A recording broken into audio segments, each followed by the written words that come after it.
अस्सलामु अलैकुम वरहमतुल्लाहि वबरकातुहू। नाज़रीन, उम्मीद करता हूँ आप सब खैरियत आफियत के साथ होंगे। आइए इंशाअल्लाह अज़्ज़वजल आज की इस वीडियो में उर्दू किताब जन्नती ज़ेवर का पार्ट नंबर 11 इंशाअल्लाह अज़्ज़वजल पढ़ेंगे। और चूँकि आज थोड़ी सी आपको दुश्वारी हो सकती है, चूँकि मैं बाहर हूँ और बाहर होने की वजह से जो रिकॉर्डिंग के जो इक्विपमेंट्स है, जो सामान है, वो घर पर है और माउस वगैरह आप देख रहे हैं कि अभी आपको वो जो पॉइंटर है वो नहीं दिख रहा होगा। तो आइए आज इसी से काम चला लेते हैं। और आपको भी ध्यान रखना है, क्योंकि थोड़ा आपको भी पता चले, आपको अल्फाज को और हुरूफ को देखना है ध्यान से। वैसे इससे तो मैं बता ही दूंगा, ठीक है। और अगर आसपास का साउंड आ रहा है तो माज़रत चाहता हूँ मैं, फिर भी ईयरफोन मैंने लगाए तो काफ़ी हद तक इंशाल्लाह आवाज़ सही रहेगा। तो देखिए यहाँ से, और आज का जो टॉपिक जो इतने लोग इंतज़ार कर रहे हैं इतने दिनों से, उनके लिए इंतज़ार की घड़ी अब ख़त्म हो चुकी है। और जो शौहर के हुकूक है, जो बीवी को भी जानना ज़रूरी है और शौहर को भी, ताकि अगर शौहर के हुकूक बीवी को पता होंगे तो वो हुकूक को अदा करेगी। और अगर बीवी को मालूम नहीं है तो शौहर अगर वीडियो देख रहा है और कोई जेंट्स है तो वो अपनी बीवी को बता सकता है कि देखो ये हुकूक होते हैं, इनको अदा करना चाहिए। देखिए यहाँ से टाइटल क्या है, शौहर के हुकूक, ठीक है। देखिए, अल्लाह ताला ने शौहरों को बीवियों पर, है ना, हाकिम बनाया, यानी हुक्म देने वाला, है ना, हाकिम बनाया है। और बहुत बड़ी, ठीक है, बुज़ुर्गी दी है, यानी इज़्ज़त, ठीक है, बुज़ुर्गी का मतलब।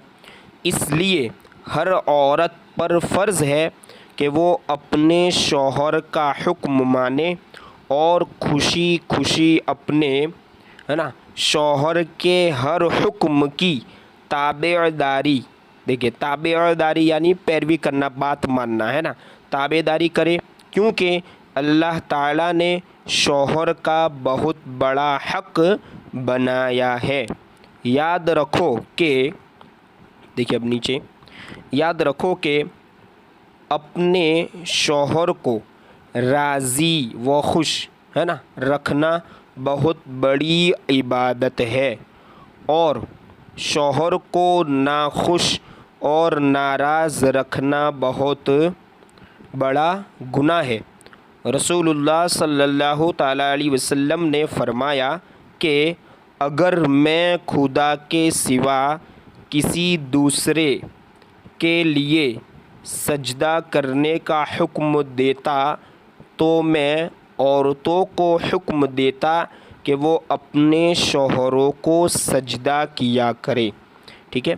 यानी एक बताया कि अगर, यानी फ़जीलत बताने के लिए, ठीक है। वैसे हुक्म तो है ही नहीं है ना, जो सजदा वो सिर्फ अल्लाह ही के लिए हम करते, अल्लाह ही के आगे झुकना है। देखिए आगे, और रसूलुल्लाह सल्लल्लाहु ताला अलैहि वसल्लम ने ये भी फरमाया है कि जिस औरत की मौत ऐसी हालत में आए कि मरते वक्त उसका शौहर उससे खुश हो, वो औरत जन्नत में, है ना, जाएगी।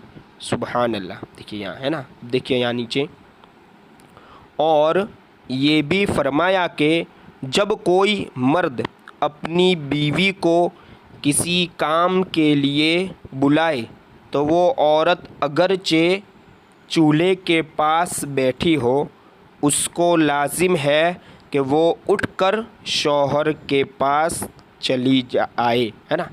और ये लाजिम का मतलब है ज़रूरी है उसके लिए, ठीक है। बहुत सारे अल्फाज जो हमारे चैनल पर आप देख सकते हैं कि उर्दू अल्फाज की वीडियोस भी जारी है, उनमें आपको अल्फाज के माना हिंदी और इंग्लिश में भी बताए जाते हैं, ठीक है। तो उर्दू अल्फाज के जो शॉर्ट्स वीडियो उसे भी आप देखें, ठीक है। चूल्हे का मतलब वो जो लकड़ियों से जो आग जलाते और उस पर खाना वगैरह बनाया जाता है ना, वो चूल्हा, ठीक है। देखिए बताए जा रहे हैं नीचे, हदीस शरीफ का मतलब ये है कि औरत चाहे कितने भी ज़रूरी काम में मशगूल हो, यानी बिज़ी हो, मगर शौहर के बुलाने पर सब कामों को छोड़कर शौहर की खिदमत में हाजिर हो जाए। देखिए आगे और एक पैराग्राफ है, और रसूलुल्लाह सल्लल्लाहु ताला अलैहि वसल्लम ने औरतों को ये भी हुक्म दिया कि अगर शौहर अपनी औरत को ये हुक्म दे कि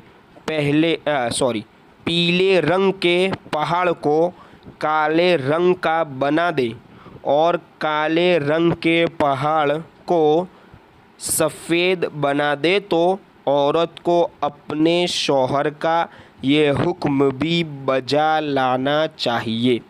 یعنی دیکھیے اتنی اہمیت ہے شوہر کے حق کی، شوہر کی بات کی، ٹھیک ہے۔ ویسے بدل تو نہیں سکتے لیکن ایک مثال اور ایک تشبیہ دی جا رہی ہے، ٹھیک ہے۔ دیکھیے حدیث کا مطلب یہ ہے کہ مشکل سے مشکل اور دشوار سے دشوار کام بھی ہے نا اگر شوہر حکم دے تو جب بھی عورت کو شوہر کی نافرمانی نہیں کرنی چاہیے، ہے نا، یعنی اس وقت بھی ٹھیک ہے نافرمانی نہ کرنی چاہیے، بلکہ اس کے ہر حکم کی فرما برداری کے لیے اپنی طاقت بھر کمر بستہ رہنا چاہیے۔ یعنی جتنی طاقت رکھتی ہے بیوی، ٹھیک ہے، وہ کمر بستہ یعنی کہ تیار رہے، ریڈی رہے۔ اور رسول اللہ صلی اللہ تعالی علیہ وسلم کا یہ بھی فرمان ہے، دیکھیے لاسٹ فرمان اور بہت ہی بہترین ہے یہ، کہ شوہر بیوی کو اپنے بچھونے پر بلائے اور عورت آنے سے انکار کر دے اور اس کا شوہر اس بات سے ناراض ہو کر سو رہے، ہے نا، ٹھیک ہے، یعنی سوتا رہے، تو رات بھر خدا کے فرشتے اس عورت پر لعنت کرتے رہتے ہیں۔ اب انشاءاللہ عز و جل یہاں سے ہے نا اس پیراگراف سے پارٹ نمبر 12 میں آگے پڑھایا جائے گا۔